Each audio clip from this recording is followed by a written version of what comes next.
Hi, this is Madhi. I'm a cinematographer. You watch me on behindwood.com.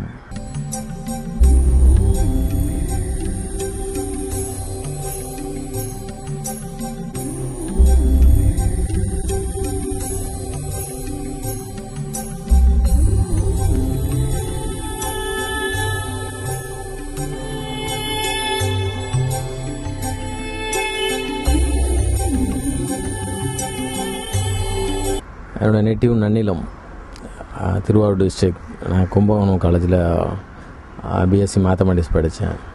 சினிமாவுக்கு எனக்கு எந்த சம்மந்தமும் இல்லை. என்னோடய பிரதர் மட்டும் ஒருத்தர் சினிமா இண்டஸ்ட்ரியில் இருக்கார், லிரிக் ரைட்டர், கவிஞர் பெரியசூடன். ஸோ அவர் மூலமாக தான் நான் இண்டஸ்ட்ரிக்கு வந்தேன். சினிமா என்னென்னே தெரியாமல் தான் சினிமா இண்டஸ்ட்ரிக்குள்ளே வந்தேன். கொஞ்சம் கொஞ்சமாக இங்கே கற்றுக்கிட்டேன். நிறைய விஷயங்கள் எனக்கு சேலஞ்சிங்காக இருந்தது. ஸோ அந்த சேலஞ்சிங், அந்த ஈகோவில் தான் நிறையா இங்கே சினிமாட்டோகிராஃபி கற்றுக்கிட்டேன். ஸோ நான் இப்போ வரையும் ஒரு 15 ஃபிலிம்ஸ் பண்ணியிருக்கேன். ஸோ ராஜபாட்டை என்னோடய 14th மூவி தெலுங்கு மூவி ஒன்று பண்ணிக்கிட்டு இருக்கேன். ராஜபாட்டை பற்றி பேசலாம் நிறையா.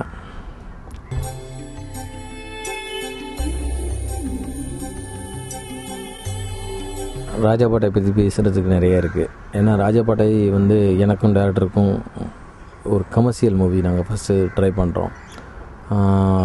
Commercial, mass, masala, action, comedy எல்லாமே இதில் இருக்குது.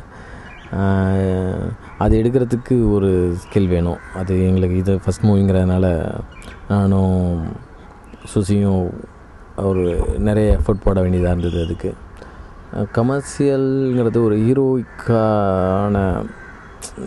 ஹீரோயிக்கை எலவேட் பண்ணிக்கிட்டே இருக்க வேண்டிய அவசியம் இருக்கும் கமர்ஷியல் ஃபிலிமில். அதுக்கு சப்போர்ட்டிவாக சாங்ஸ், ஆக்ஷன், காமெடி இது எல்லாமே இந்த ஃபிலிமுக்கு தேவைப்படும். ஸோ வழக்கமாக ஒரு லைவான ஃபில்ம் பண்ணோம்னா ஒரு ஸ்டோரியை ஃபாலோ பண்ணி ஃபோட்டோகிராஃபி பண்ணிடலாம். பட் கமர்ஷியல் ஃபில்ம் நிறைய வேறு ஸ்டைலில் பண்ண வேண்டியதாக இருக்கும். எல்லாத்தையுமே ஒரு மேசிவான லுக்கில் எடுக்க வேண்டியதாக இருக்குது இந்த ஃபில்ம். எஸ்பெஷலி ராஜபாட்டை அதை அப்படி பண்ணணும்.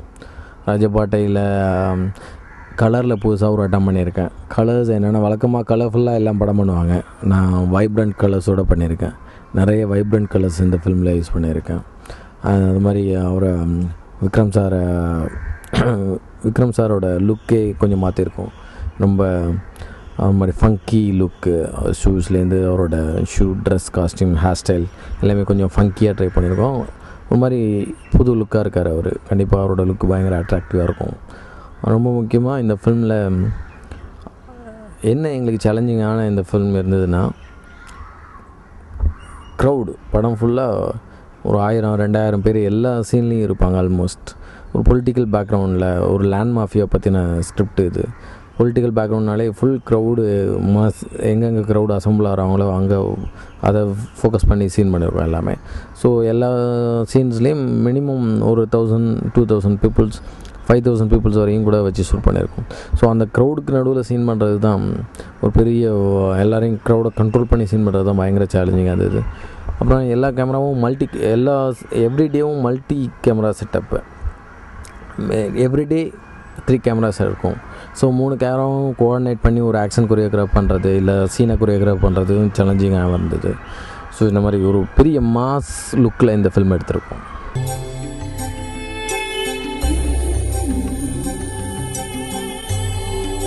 விக்ரம் சார் பற்றி நிறைய பேசலாம். ஏன்னா விக்ரம் சாரோட டேலண்ட் பற்றி இங்கே இருக்கிற எல்லாருக்குமே தெரியும். புதுசாக அதை பற்றி பேசுகிறதுக்கு ஒன்றும் இல்லை.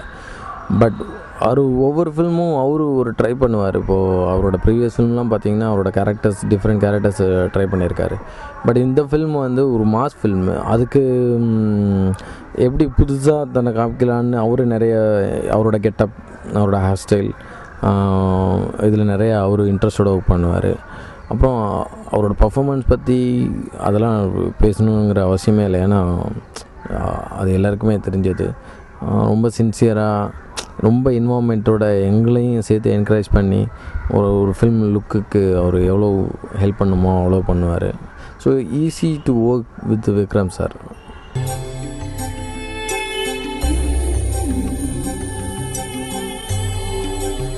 சுசீந்திரன் இந்த ஃபில்ம் சுசீந்திரன் நானும் சேர்ந்து ஒரு மாஸ் ஃபில்மாக ஒன்று எடுக்கணும்னு ட்ரை பண்ணோம். சுசீந்திரனுக்கும் புதுசு, எனக்கும் புதுசு. ஸோ மாஸ் பண்ணுறதுக்கு என்னென்ன எனக்கு தேவைங்கிறது வந்து அப்புறம் அவருக்கும் தேவைங்கிற 2 பேரும் சேர்ந்து டிஸ்கஸ் பண்ணி ரொம்ப சிம்பிளாக பண்ணுவோம். எனக்கும் சுசிக்கும் அண்டர்ஸ்டாண்டிங் அப்படி இருக்கும். ஸோ இதெல்லாம் இருந்தால் நல்லாயிருக்கும்னா இது இவ்வளோ க்ரௌட் வச்சு மேட்ச் பண்ணிவிட்டு பேலன்ஸ் க்ரௌடை வந்து நம்ம சிஜியில் பண்ணிப்போம். ஸோ எல்லாமே ரெண்டு டிஸ்கஷன்லாம் நடக்கும்.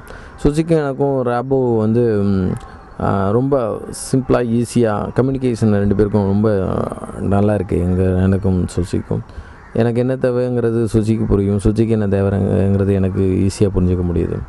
ஸோ இந்த ஃபில்ம் ஒரு 2 பேரும் டுகெதர் சேர்ந்து ஒரு இன்ட்ரெஸ்டோடு எடுத்திருக்கோம். ஸோ ஃபில்ம் ரிலீஸ் ஆனது தெரியும், அது எங்களோட கம்யூனிகேஷன் எங்களுக்கு 2 பேருக்கு நடுவில் எப்படி இருந்தது உங்களுக்குன்னு.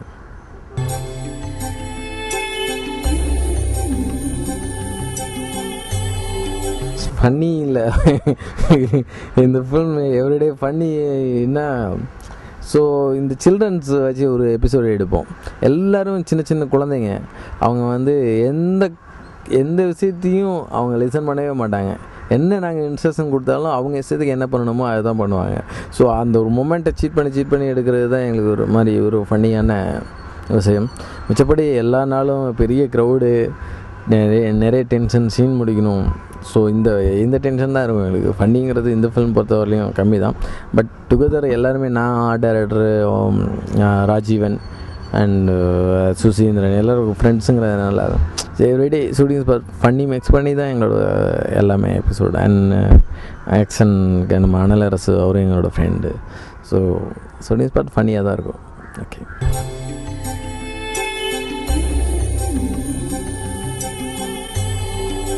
ஸோ இந்த ஃபிலிமில் முக்கியமாக அதர் டெக்னீஷியனை பற்றி பேசணுன்னா ராஜீவன் சார், அனலரசு இவங்களை பற்றி பேசணும். ராஜீவன் என்னென்னா பெரிய மாஸ் ஹீரோ வச்சு படம் பண்ணும்போது எவ்வளோ பெரிய செட்டப்பாக இருந்தாலும் பப்ளிக்கோடு சேர்ந்து இல்லை காமன் லொக்கேஷன்ஸில் பண்ணிட முடியாது.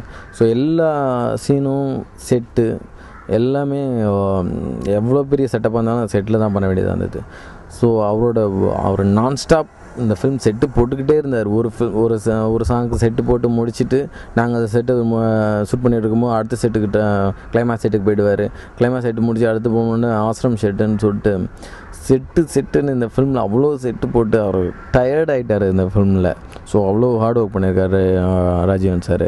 ஒவ்வொன்றும் ரொம்ப லைவாகவும் பண்ணியிருக்காரு. அவர் இண்டஸ்ட்ரியில் ரொம்ப முக்கியமான ஆர்ட் டைரக்டர். அவர் ரொம்ப கோஆப்ரேட் எல்லா ஃபில்மையும் ஒதுக்கிட்டு இந்த ஃபிலிமுக்கு டைம் கொடுத்து ரொம்ப கோஆப்ரேட்டிவாக பண்ணார். ஆனால் அதே மாதிரி அனல் அரசு ஆக்ஷன் பண்ணியிருக்காரு. ஸோ ரொம்ப எவ்வளோ வைப்ரண்ட்டாக ஆக்ஷன் இருக்குமோ அவ்வளோ வைப்ரண்ட்டாக பண்ணியிருக்காரு. பெரிய ஒரு கிளைமேக்ஸ் எபிசோட் கிட்டத்தட்ட ஒரு 10 to 12 days ஷூட் பண்ணியிருக்கோம். எல்லா ஆக்ஷனுமே ஒவ்வொன்றுக்கும் பெரிய டிஃப்ரென்ஸ் காட்டி சூப்பராக பண்ணி கொடுத்துருக்காரு.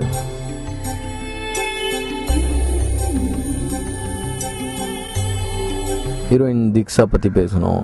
ரொம்ப இன்வால்மெண்ட்டான கேர்ளு. அவங்களோட ஹைட்டு, அவங்களோட ஸ்கின், அவங்களோட ஃபேர்னஸ் எல்லாமே அவங்களுக்கு பெரிய ப்ளஸ்ஸு. எல்லாத்தையும் ரொம்ப இன்வால்மெண்ட்டோட ஹீரோ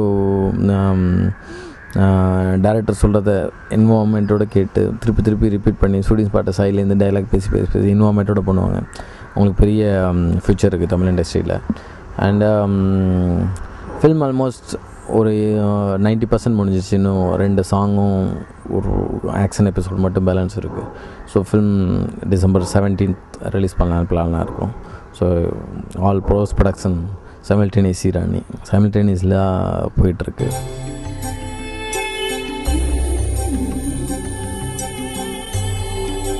ஸோ இந்த படத்தோட டெய்லி ரஷஸ் இமீடியட்டாக டெவலப் பண்ணி இமீடியட்டாக ஸ்கேன் பண்ணி டெலிசனி பண்ணி எவ்ரிடே சைமல்டேனியஸாக எடிட் நடக்குது. ஆல்மோஸ்ட் ஸ்பாட் எடிட் மாதிரி எல்லாமே நடக்குது. ஸோ இது டப்பிங் வரையும் ஃபுல் எடிட் பண்ணிடுச்சு. எல்லோரும் ரஷ் பார்த்து எல்லோரும் நிறைய கருத்துக்கள் ரொம்ப நல்லா இருக்குன்னு சொல்கிறாங்க. Waiting to film complete.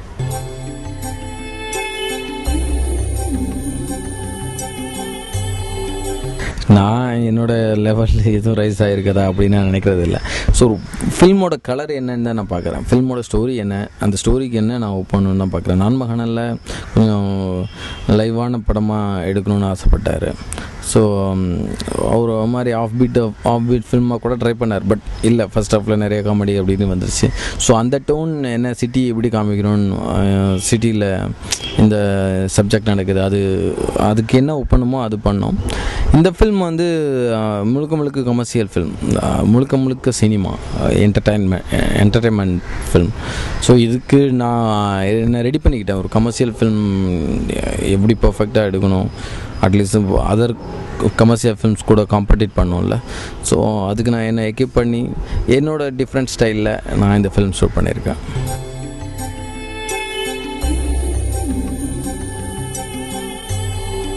Not love story. இப்போ கல்லூரியின் கதை லவ் ஸ்டோரி. அண்ட் வெயில்ங்கிறது வந்து ஒரு வில்லேஜில் ஒரு பிரதர்ஸோட சென்டிமெண்ட்டு, அவங்களோட எமோஷன்ஸ், அது ஒரு லைஃப்பை சொல்கிற ஒரு படம். ஒரு விருதுநகர் மாதிரி மக்களோட வாழ்க்கையை சொல்கிற படமாக அது பண்ணோம். அதுக்கப்புறம் கலாபக்காதலன் வந்து ஒரு சின்ன த்ரில்லர், ஒரு ஃபேமிலிக்குள்ளே ஒரு அண்டர்ஸ்டாண்டிங்காக, அதில் புதுசாக இன்னொரு பொண்ணு வந்து அவங்க ஒரு கன்ஃபியூஸ் பண்ணுற அந்த ஸ்கிரிப்டை எடுத்தோம். ஸோ ஒவ்வொரு வெரைட்டி நான் ஷைதான் அது மாதிரி பண்ணோம். ஒரு 4 பேர் பாஷா இருக்கிற, இப்போ கரண்ட்டில் இருக்கிற யங்ஸ்டர்ஸ் எப்படி இருக்காங்க, எப்படி ட்ரக்ஸில் அடிக்ட் ஆகிக்கிறாங்க, அவங்களோட வாழ்க்கை, அவங்களோட லைஃப் ஸ்டைல் என்ன, அந்த லைஃப் ஸ்டைலில் எப்படி ஒரு பிரச்சனையை மேலே காம்ப்ளிகேட் பண்ணிக்கிறாங்க. ஸோ அதை சொல்கிற ஒரு படம். நான் செலக்ட் பண்ணுற ஒவ்வொரு படமும் ஒவ்வொரு ஸ்டைல், அந்த ஸ்டைலுக்கு அடாப்ட் பண்ணி நான் ஒர்க் பண்ணிகிட்ருக்கேன்.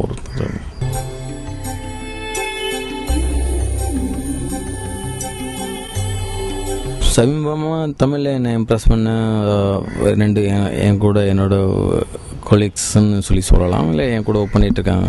அவங்க ராம்ஜி சாரும் கதிர் சாரும் ரொம்ப இம்ப்ரெஸ் பண்ணிகிட்ருக்காங்க. அவங்க ஒவ்வொரு ஃபில்ம்லேயும் வேறு டிஃப்ரென்ஸ் காமிச்சிட்ருக்காங்க. யங்ஸ்டர்ஸும் நிறைய புதுசாக நல்லா பண்ணிகிட்ருக்காங்க. ரொம்ப முக்கியமாக இப்போ இருக்கிற யங்ஸ்டர்ஸ் வந்து டிஜிட்டல் இன்னும் ஒரு 2-3 இயர்ஸில் கம்ப்ளீட்டாக ஃபில்ம் இண்டஸ்ட்ரி டிஜிட்டலில் இருக்கும். இப்போ 80% டிஜிட்டல் இருக்காங்க, இன்னும் 100% வந்து 2-3 இயர்ஸில் வந்துடும். ஸோ யங்ஸ்டர்ஸ் இப்போ எல்லாமே கம்ப்ளீட்டாக டிஜிட்டல் அண்டர்ஸ்டாண்ட் பண்ணிக்கிறதுல ரொம்ப ஈஸியாக இருக்காங்க. ஏன்னா டிஜிட்டல் சமீபமாக அவங்க எல்லாருமே அவங்களோட வாழ்க்கை முறையே டிஜிட்டல் கூட மிக்ஸ் ஆகி தான் இருக்குது. டிஜிட்டல் இனிமேல் தவிர்க்க முடியாது. பட் ஃபில்ம் டெக்னாலஜி ஃபில்மில் பண்ணுறோமா, டிஜிட்டலில் பண்ணுறோமா, இதை தாண்டி ஒரு கதையை அண்டர்ஸ்டாண்ட் பண்ணிக்கிறதுல தான் ஒவ்வொருத்தவங்களோட குவாலிட்டி இருக்குது. அப்புறம் ஒரு கதையை அண்டர்ஸ்டாண்ட் பண்ணிக்கணும். How to work with director, how to work with artist, how to work with other technicians, how to deal shooting spot, how to present our film to peoples. இதை புரிஞ்சுக்கிறதுல தான் ஒரு கேமராமேனோட சக்ஸஸ் இருக்குதுன்னு நினைக்கிறேன். டெக்னாலஜி தாண்டி இந்த விஷயங்கள்லாம் அண்டர்ஸ்டாண்ட் பண்ணிக்கிட்டால் தான் ஒரு கேமராமேன் சக்ஸஸ்ஃபுல் கேமராமேனாக இருக்க முடியும் தோணுது.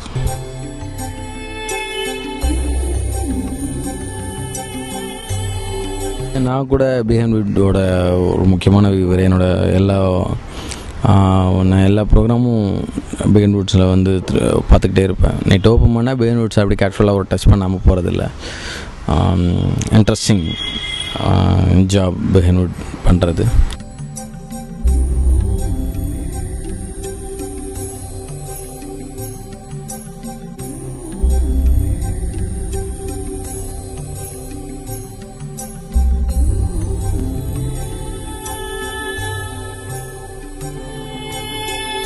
என்னோடய இன்டர்வியூ பார்த்த பிஹைண்ட் வுட் நேயர்களுக்கு என்னோடய வணக்கங்கள்.